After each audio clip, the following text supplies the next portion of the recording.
Guy was being brought forward by some of the savage warriors who had captured him. This war of his would surely be his last. Throughout his life he had tried to keep the heathens from building a kingdom in the Adriatic, but in his mission he had failed. His armies had been smashed by the savages, his vassals and allies had been captured, and his gallant son had been slain.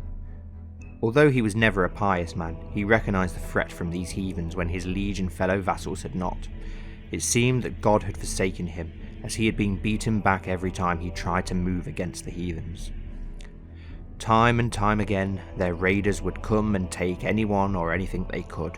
They would demand payment for who they could and sacrifice those they couldn't to their gods. They had started as a nuisance, but eventually grew into a great threat. Guy had hoped that the threat had subsided when the previous king of these Vikings had died, but his son had proven just as bloodthirsty and just as savage. He had many narrow escapes in his battles against the so-called Sapphire Land, but finally it seemed his luck had run out. In this war alone 4 battles had been fought and lost, including what people had begun to call the Slaughter of Spoleto. He knew because he had killed the Savage King's sister that he would not be ransomed.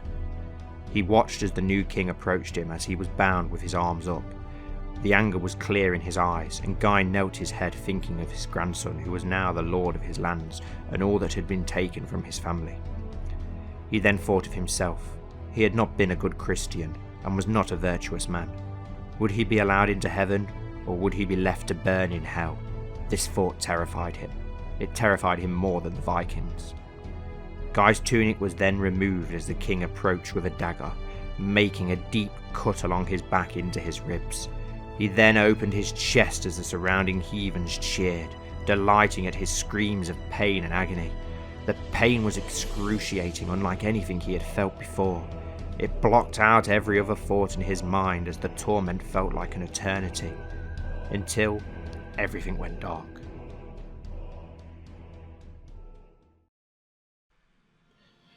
Hello everyone and welcome back to the Raiders of the Adriatic with King Sigbjorn. And we finally got revenge on the infamous Duke Guy in that last episode when we crushed his invasion of our Italian lands, killed his son in battle, killed his daughter-in-law, and then blood-eagled Duke Guy himself, as well as taking prisoner many of his subjects, dukes and vassals. And hopefully now we won't be hearing from that family again. We are going to sort a few things out early in the episode. I've done more betrothals and guardianships and such off screen, so you may see some of them pop up at the beginning. We do have a couple of lands to give away, we have a duchy to give away, and we have 2 custom characters to introduce as well. So I think we'll start with those. We've got some interesting ones to say the least, so we will jump straight in with those. You're going to know exactly who was responsible for the first one. Well, those who are from the Discord server will anyway. Here we have Alexander Rasputin, who is of Norse faith, but he is Russian. He looks brilliant. A great job there, Chris, on his character design. And he is lustful, no surprise, brave, gregarious, a skilled tactician, a rough terrain expert, a diplomat, a blade master, and shrewd. I really like that sigil. Decent martial, decent diplomacy. Yeah, pretty good all round. Let's find him a spouse then. So here we have a bride, a Polish bride with the giant trait. Yeah, why not? That could be a good match for him. And we will go back and look further for our next character, who is around here somewhere. Here we go. Henrik. He's 19, he is Norse, and he is lustful, brave, gregarious, a skilled tactician, a rough terrain expert, athletic, scarred, and a seducer. Interesting, I don't think we've actually had a seducer yet, so let's find him a bride as well. Let's see if there is any with inheritable traits. I know there's not as many around as before, not around these sort of ages anyway. We've got a lot of our younger people, but they're too young. Yes, we've got a 25. Yes, so there's not really many around. She's quite a bit older.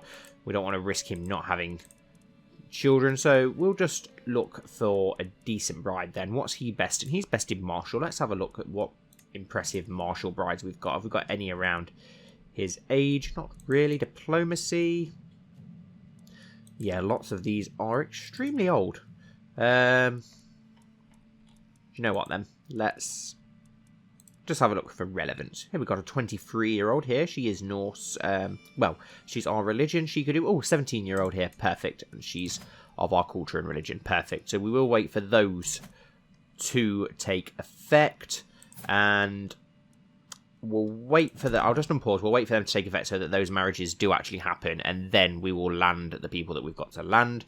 There's a couple that we've got to do. We've got 2 duchies to give away and 2 lands to give away, I'm pretty sure. Anyway, what other issues have we got? I think we've got a lot of prisoners that we need to go through and have a look, as well as other little bits and bobs. There's several wars that we can declare, that we can literally declare any war that we want anyway at present. I don't know if we've still got that truce with Italy to stop us just taking these smaller southern lands of Italy. It would be nice to get our hands on those.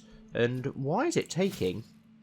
Ah, here we go. I'm going to say, why is it taking so long for those marriages to pop up? It was taking an extremely long amount of time, but they have finally happened. Now, I did get one of the 2 new dukes of this land, of Fireland, to ward our grandson. As we can see, Jarl Gunnar, who is Gunvald's son, is now 16 and of age, and look how impressive he is with his 21 diplomacy.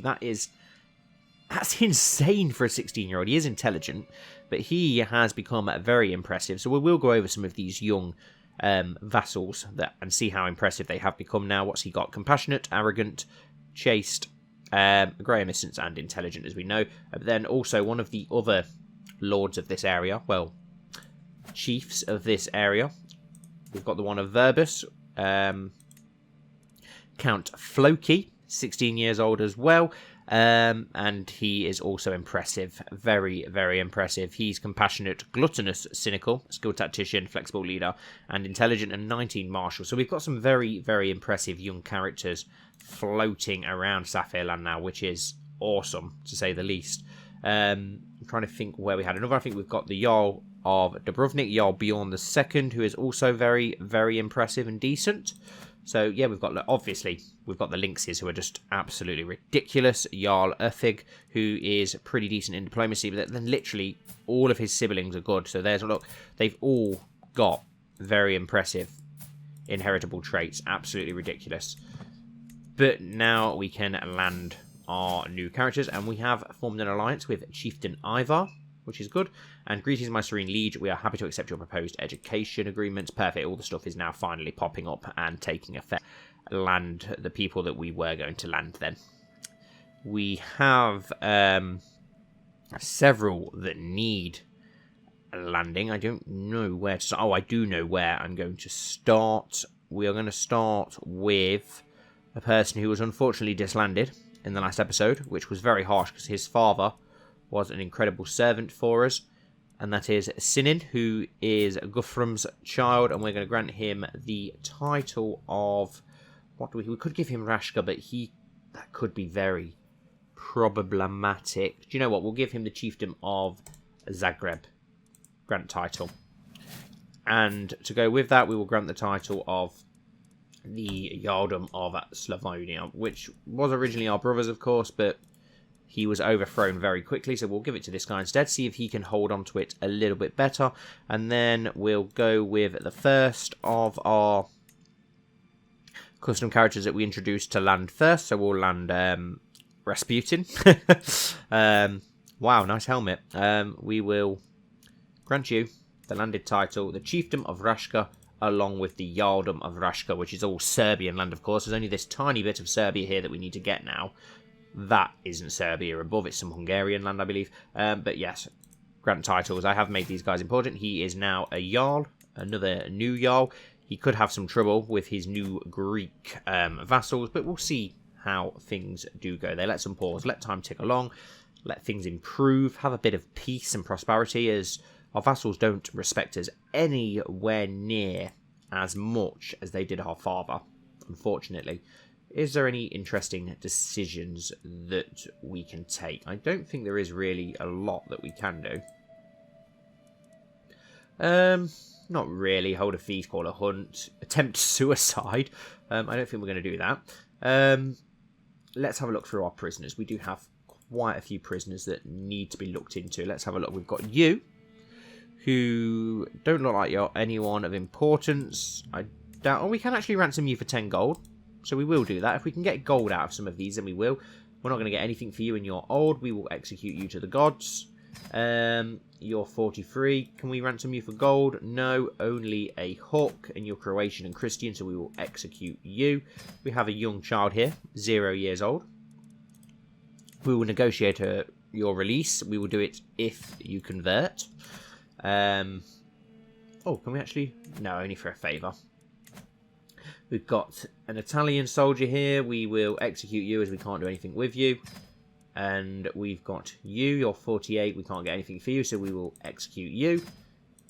Same with you. You're 30. You've got the quick trait. But you are one of our dukes. One of our count's wives. Can we ransom you and actually get some gold for you? He can only afford 7 of the gold. We'll accept that just to try and get him on side. And yeah, hopefully we'll get the ransoms through for the other ones, which is perfect. We need to get our vassals more on side, as I said. We've got several things that we need to do. I'm going to look into our council. We've not properly looked into it for a while. Let's see if we can actually get some improvements on the council. Do we have some actually more impressive people now that several have come of age? So our chancellor, I know it is Asbjorn. I do apologise, Asbjorn, but as we know, we've got Jarl Gunne, who is incredible, and your culture has discovered Venice. Awesome. So yeah, we will assign him. Sorry, dear brother, but yeah, he is pretty impressive. Do we have a better steward within the realm? We have someone who is even, but he is a Jarl. So we'll go with the Jarl, because we want to keep the Jarls on side. They are demanding council positions. I doubt we've got a better marshal than Count Radulf, who obviously killed Duke Guy's son in the last episode, which was awesome. We do have Jarl Asbjorn, our brother, who is nowhere near as good, but I feel like we do need to keep him on side. We do have Jarl Aid of Benevento, who is incredible intrigue-wise, but we already have Jarl Halfstand for that job, so we're not going to swap that around. We do have the minor titles that we could take advantage of. Master of Ships, we have a random guy, so let's swap him out for our brother, just to give him an actual council position. And our cupbearer is our son. Do you know what? Let's go for Jarl Aid then, just to get a Jarl on side. Our tax collector, I've got a feeling we can... Oh, he is a Jarl, though. So it's probably best to keep him in that position. We have a Count as our Scold. Can we get a Jarl? And yes, we can. So we will do that. Make sure that we... And then our court champion, who is pretty decent. But have we got somebody who is a Jarl or a Count that would be better suited for that? Not really. Not really at all. So we may as well leave that as it is for now. And unpause. Let's let things tick along a little bit more. I just want to let the armies replenish a little bit more while we eye up what should be our next conquest. Of course, we can't go to war with Serbia. We could go to war with Bulgaria and take some more of this northern land. Is any of that actually part of... No, we literally need to take that bit to the north. So I don't want to invade Bulgaria for now. Do we still have the truce with Italy? No, we don't. So we could go to war with Italy, but they've got a decent amount of manpower, but not too much. I think we do have a truce with Bolton, but I didn't really want to go any further north just yet anyway. And a person of interest to you died. Oh, no, died of old age. Your acquaintance, Ragnar. Oh, Ragnar Bloodaxe. What an absolute beast of a man. How many kills did he get in the end? He got 33 kills. One executed by punishment. One that he's slain in battle. Most of the others are by having their heads removed. Who was his heir? So who... We need to unpin him now. Who is in charge of his lands now? His daughter, Countess Helena. So she is, yeah, of House Bloodaxe. Is her son... No, her son isn't of House Bloodaxe, which is interesting. But we will make her of importance because it is his daughter still. And that's that sort of... He lived to, how old? 72. That is impressive. Considering the life that he's led, he did insanely well to make it to that age. And you have been overwhelmed by stress. Your sister, Duchess Maria, died under mysterious circumstances. Well, that does suck. Aged 45. How old are Her husband is 19. Interesting. He's the one we only just landed, so she must have married him and then died, got murdered straight away, but that has overwhelmed us with stress, which is not good, considering everything else that Sigbjorn's already got going on. Mental break, wanton desires. Lately, it feels like I'm constantly being distracted by lascivious thoughts and erotic fantasies. Of all the hardships of my everyday life, it is all too easy to lose myself in daydreams and forget about reality. These desires are clearly interfering with my life, but what should I do about them? A trip to a brothel would bring relief. We lose 60 stress. We gain the trait rakish. Maybe a different kind of outlet will help. You gain the trait athletic. We lose 35 stress. That would probably be much better. Yes, we will go with that and get athletic. Very decent. Not bad at all. We are no longer overwhelmed with stress. What other conquests could we have? We've got East Francia. Don't really want to go with war to war with East Francia, to be honest. Not for now. And... okay, why can't our priestess no longer convert the faith? Maybe it's already been done elsewhere. I am letting these keep their religions in the mountains and such, but I'm not a fan of having this Christian religion in our northern territory, so we will change that. I don't mind the pagan religions. If they want to have a different pagan religion, I suppose they're all sort of linked in different ways, so we will allow that. But yeah, we're not going to go to war with East Francia. What other conquests do we have? There is Italy to claim these little bits of land that we still want to get, but I don't want to go... I don't know if I want to take all of Italy yet. We could go to war with this small Muslim kingdom down here, but I don't really want to, if it's a bit far away. There is the Byzantine Empire. Wow, incredibly strong. The Byzantine Empire is actually doing pretty decent for one. Well, I don't think they've really done much in the way of taking land. Oh no, they've took some land in North Africa. About it. Armenia, interesting. A new kingdom has sprung up there. Oh, wow. Abbasid has completely crumbled in on itself, whereas that was extremely powerful. That's a good thing, considering that we are having a lot of interaction with the Muslim kingdoms now, I suppose. And, oh my god, look at Ireland. Wow. Is this still Ivar the Bonus's grandson, Ivar? Yes, it is. He is doing incredibly well, and he's at war with the petty king of Mercia in the conquest of the kingdom of Mercia. That is insane. If he actually conquers Mercia, there's only Wessex really left as that's East Anglia, and then he'll soon be able to create the Danelaw, which is impressive. Sweden is impressive as well. My god, the Norse people are doing amazing in this playthrough, which fits nicely for what we are doing. But god, there's literally not a lot in the way of conquest. We could finally take the city of Venice, which would be very, very easy. They've not got much manpower. They've not got any alliances and such. You know what? We could declare war and conquer the county, conquer the duchy. Let's conquer the duchy of Venice. Why not? I don't know if I want all of these lands here in the Adriatic, but it would be good to control the best, most powerful, wealthiest city in all of the Adriatic. So, yeah, let's take that. Why not? Let's raise all our armies in our capital. That's fine, and we'll sail on over and take Venice for our own. Let's let our men rally. Got a decent amount of manpower, and let's sail straight over to Venice. This should be pretty straightforward and pretty quick, I'm hoping. What new issues have we had that have arisen? We can designate a guardian to Sven, our son. Sven Sigbjorn Erikson, 6 years old. Very, very impressive learning, so we will keep him with the learning education. Do we have anyone in our court with decent learning? We've got our wife, who is the wise, but she's only got 14 learning, so it's not overly impressive. Let's find characters within our realm. Who has the best learning within our realm? Jarl Hallborn. Yes. Let's see if we can offer you a ward. Our son Sven.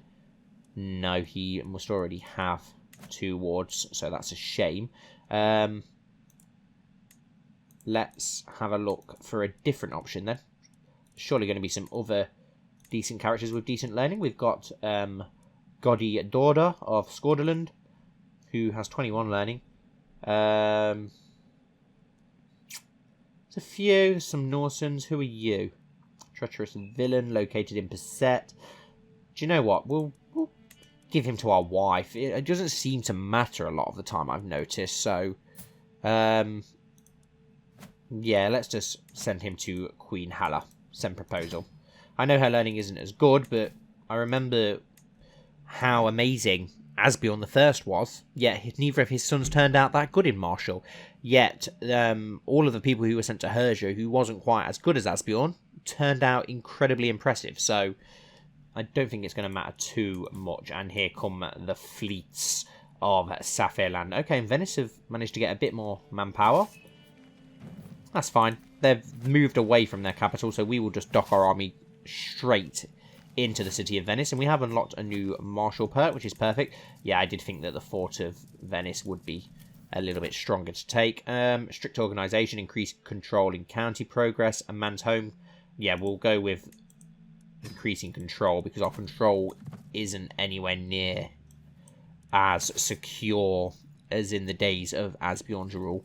Let's station besiegers and send the 3,500 men to the mainland. 900 men there. If we put Count Radulf in charge of that, he's a beast. He deserves a jarldom. How are his sons looking? Fairly decent. His heir, decent in stewardship and learning. And then his other son, he's got 2 sons at least. He's only 3 years old, so it's too early to tell. I still love that sigil as well with the black wolf on red. Let's march back to those lands because they are about to attack us. That's fine. That's fine. That's good. We've nearly ployed them into a trap. Do you know what? Let's, the 3,000 army, can we not split in half? Yes, we can. And then 17, actually, might not be a good idea. Do you know what? Merge together. We'll merge everyone together and let's just get the siege. Let them leave their 1,700 men on land. That's fine. We can still create that other kingdom, but I don't want to do that. Increase opinion of you. Ah, yes, he doesn't have a great opinion of us, does he? Let's start that scheme then to try and sway him. He is a Jarl. It'd be a good idea to do that, to be honest. How are our other children turning out? So we've got Sven, who, as we know, hasn't done too much yet. Let's find him a spouse. Why not? If we got some people with inheritable traits. Younger age, please. How old was he? He was 6 years old. Got a 5-year hold here with the quick trait. Some of the beautiful... intelligent. Perfect. Even if she isn't of our religion, that is fine. If we can get that intelligent trait in. And our other son, Sigbjorn, who is 4.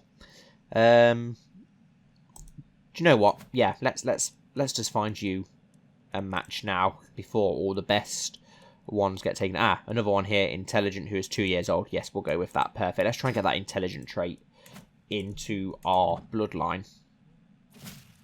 To the impeccable Sigbjorn, I gladly accept your betrothal proposition. Your son Sigbjorn will be betrothed to my granddaughter, Anatonia. An faction has been created against us. An alliance is informed with chieftain, whoever you are. I'm guessing you're pretty far away, considering the religious differences, but that's fine. We can take a concubine. 36, no. We'll leave that for now.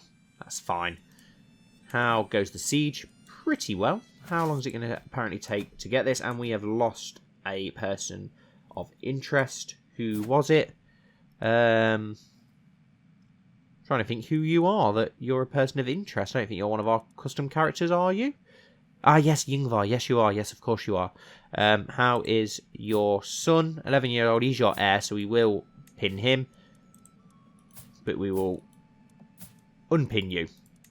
Just to try and clear some of these people. Duchess Maria can be unpinned. Is there anyone else on here that's died that needs unpinning? I don't think so at present. No, that's fine. Just all the custom characters that are there and anyone else of interest, just so we can keep an eye on what's going on. While we're raiding that, wow, an island has taken all of Mercia but one tiny little bit.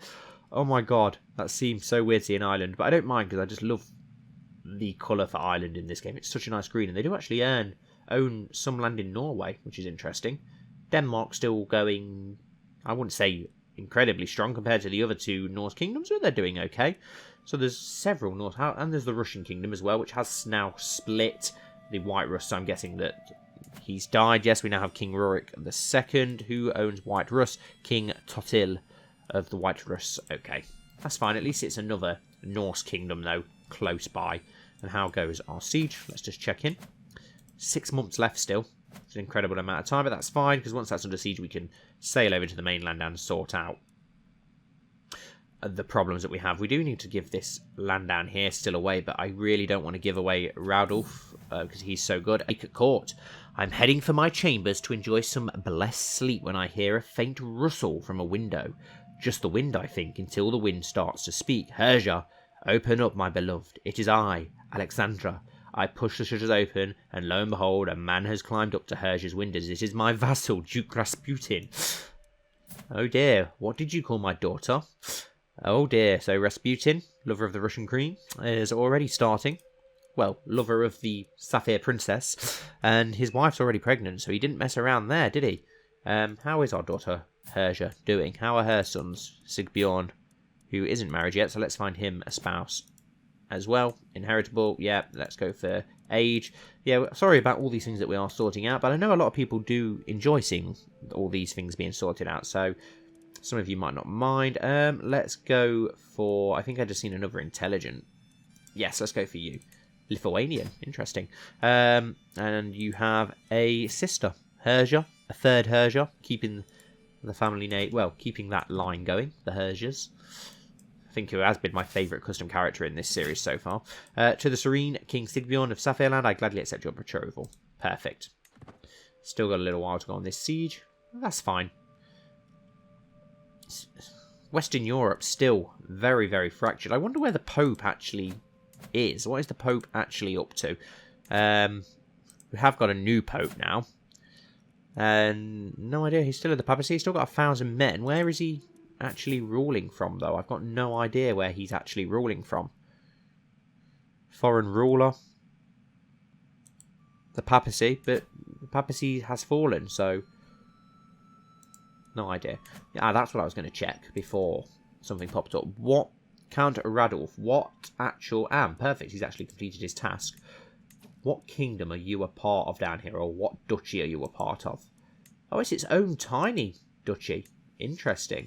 If we could usurp that duchy, or take it, but it is the Byzantine Empire, so it's not going to be easy. And it's part of the, yeah, Sicily kingdom, of course. But we can now start taking control somewhere else. Why have we got no court physician again? What? They just disappear every episode, I swear. Yes, let's send you to increase control in... Oh my god. Zagreb. Yeah, let's try and go for that northern province for now. Not got great control. And Venice is about to fall, which is perfect. Hopefully we can get a valuable hostage and end that war a little bit quicker. It still will only sieges anyway, which is a bit irritating, but what can we do? Oh, and Aquitaine does actually own one of the islands down here, which is interesting. Empty council position. We need a new steward. Why? What has happened to our old steward? The Duchess of Slovenia. Has it been taken over again already? That is so annoying. So what has happened to... Have we got anyone else? We'll go back with... Do you know what? We'll go with that Duchess for now then. Let her do the job. So what has happened to the person... That's the same woman that we got rid of before. Oh, this is infuriating. So what has happened to the previous ruler? We're going to have to find him in our custom characters again, aren't we? Sigela. I think you're quite near the bottom as you're quite... Yeah, here you are, our brother-in-law. Where are you now? Your brother-in-law is still in the Zagreb court, but no longer... We can't invite him to court either. Can't use a hook. That's so annoying that we can't invite you to court. He will not accept this offer. So annoying that he's been overthrown again. We just can't keep this land Norse. Whoever we put in charge doesn't seem to be able to hold the land. Our brother couldn't hold the land, and neither could he. The siege is about to fall, though, so that's good. At least we can put someone new in charge of Venice. Who do we give Venice to? Rome went to our brother. Does Venice go to a son of Asbjorn as well? It would be fitting, and we have managed to take a prisoner in that siege. Let's have a look. Margarita. We can't ransom you. Negotiate. Oh wow, you've got very, very good learning. What about if we recruit you and demand you to convert? And she will accept that, so we will go with that. That's good. Right, Venice under siege, and she has accepted. Let's march to that city-state there and get that under our control. What other situations do we have? Not much. Not much. A person of interest has died. Count Floki was slain in battle. Oh, no! He was so impressive as well. That is infuriating. Is his son got intelligent? His son's got quick. For fuck's sake. That is so annoying. Why do we lose someone as impressive as Count Floki? Unpin. Typical Crusader Kings. In a battle that I'm not even involved with. Who are they even at war with in our king? Our people are constantly at war at the moment. So what war do we actually have here? Chiefess Angela is trying to attack Jarl Gunnar. They're fairly even in troops. Can we not... It's so annoying that we can't demand them to end this war. We can't offer to join this war. Can we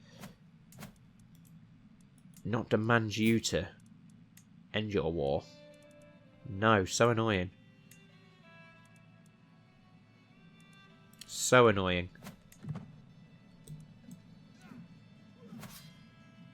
We have managed to slaughter the Venice army, which puts us up to 93%, and our forces have managed to kill a duke as... Oh no, his head was ripped off by Duke... oh, Rasputin. Interesting. Right, we should be able to end this war now, shouldn't we? Yes, perfect. Venice belongs to Safiland. Then we can disband our men as soon as this gets accepted. How many men do we lose in that battle? Not many. 84, and we slaughtered 1,700. Impressive. Dismiss, so be it. The war is over, and Venice belongs to Safiland. But who do we give Venice to? I think we'll give it to one of our brothers, Aslak. How are Aslak's sons to Till? Here is very sadistic. But Aslak is the only one who is not landed at present. It looked like that we couldn't land him for some reason. He's not in our court, but we can invite him to court, so we will do that. And we do have 3 titles that can be created, and Aslak has arrived. Perfect. Can we now grant you the title? Yes, we can. The chiefdom. Do we give you it? Oh, we've actually got 2 that we can give away, so that's perfect actually, because we've got our new. We've actually got our new court here, haven't we?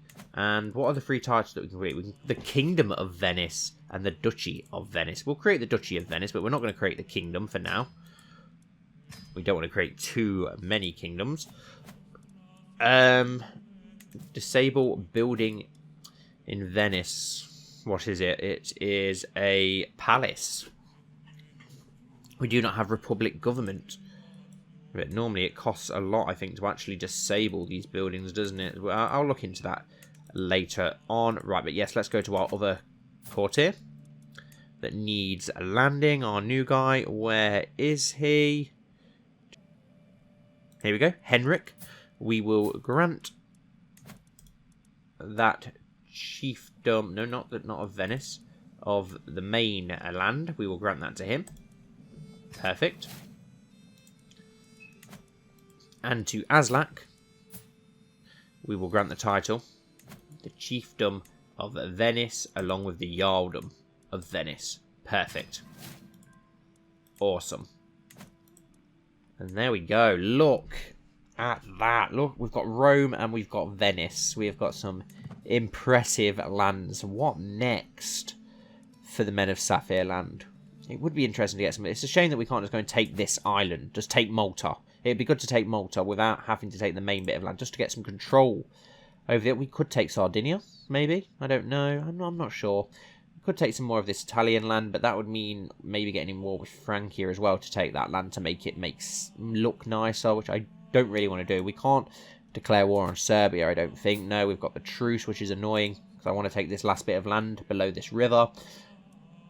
Definitely don't want to go to war with the Byzantine Empire. They're very, very strong. Then again, we probably have enough money to hire more than enough mercenaries to take care of them. I think the next war is going to have to be Italy, just to take this last bit of land here, because it's... Do you know what? I might just do it, because it is really, really annoying me that that bit of land doesn't belong to us. 3,000 troops. We've got 4,000. Oh, who are her allies? I've just noticed she had two allies. A pretty decent ally from East Francia, okay, and the other ally is also pretty strong from East Francia. Wow, so she's actually got some pretty impressive allies, actually, looking into it. What sort of wars can we declare on her? We can go for a holy war for the duchy, yeah, just to take that bit of land there. Then again, we could just go... Could we not just go for the county for that? A little bit of land? Yeah, we actually could. It would only cost us a tiny amount of piety.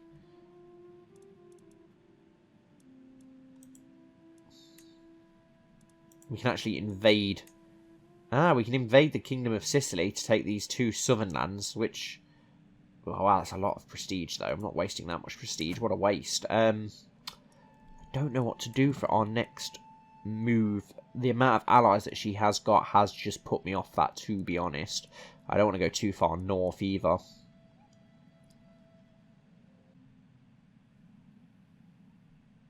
Okay, I've thought about, well, who are our allies again? We are allied to, obviously, many people within our realm. Can we get ourselves... Could we get an alliance with, like, Sweden again? Mate, well, he's not very old. He's got a son who is 2, who with the robust trait. Interesting. Can we arrange a marriage between him and our granddaughter Herja? He would actually go for that. Yes, send proposal. Get an alliance back with Sweden.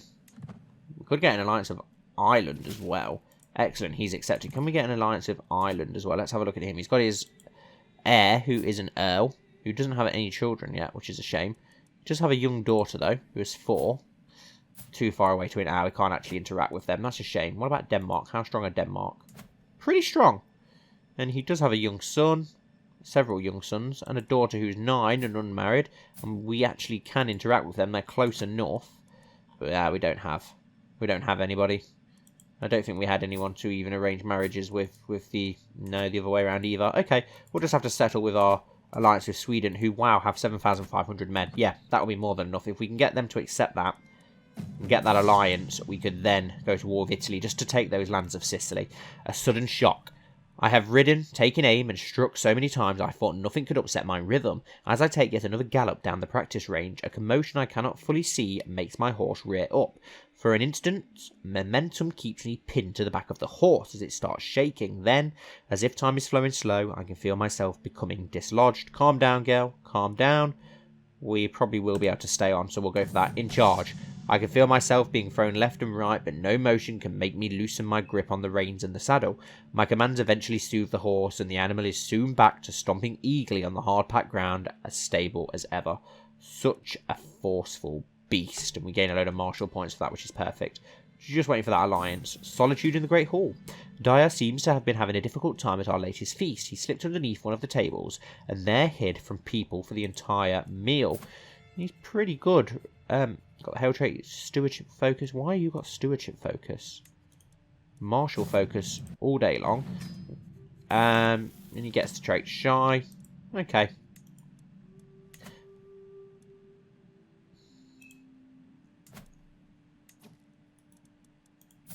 We'll go for the war against Italy, and that alliance should kick it in soon. And we'll go for the Holy War for the... Hang on, Prestige 75, Holy War for a county is 100, but we do have a lot more piety, so we'll go for the Holy War, and we are going to go for Capua, which is the land of the Duke Guy's heirs, so that's good, and declare war. We will raise our men straight away near that land, just so we can take it quickly. Raise them here. Raise all of our men there. We are probably going to need some... you know what? Just because we've got that much gold, let's hire a small mercenary band. And the Holy Order. That isn't being used and it costs us nothing. Yes. Hire the Holy Order at the capital. Perfect. I forgot all about that. We'll leave the Holy Order there. And we will get in charge of them. We'll let the Holy Order leader lead them himself. Why not? And we will lead this army ourselves. So when is this alliance with Sweden going to finally pop up? An enemy ally has joined the war. We all knew that was coming. Oh, we do have an ally here. how much? I don't think he's really got any man. We've got 1,000 men. Not the worst. But no, I'm waiting for that Swedish alliance. And Haller comes of age. With her coming of age, my tuition of Haller is at an end. With sufficient tutelage, even a child that has displayed little natural inclination towards warfare, such as Haller, can come to truly understand it. It is impressive to see such a skill in someone so young. She displays a level of insight that's rare, even among veteran commanders. Awesome, she's a brilliant strategist. Perfect. Right, let's march our men straight into that barony, get that under our control, and betrothal fulfilled. Jarl Gunn and Haller Eriksson are now married. Perfect. Got to be careful of that Italian army and where is it going to pop up. But I think we'll leave the rest of this war and the start of this war for the next episode, and we'll end today's here. Thank you all so much for watching as always, guys. I really do appreciate it. I really hope that you've enjoyed. That's the main thing. Please don't forget to like and comment down below and subscribe if you haven't already, and I'll see you all very soon for the next episode.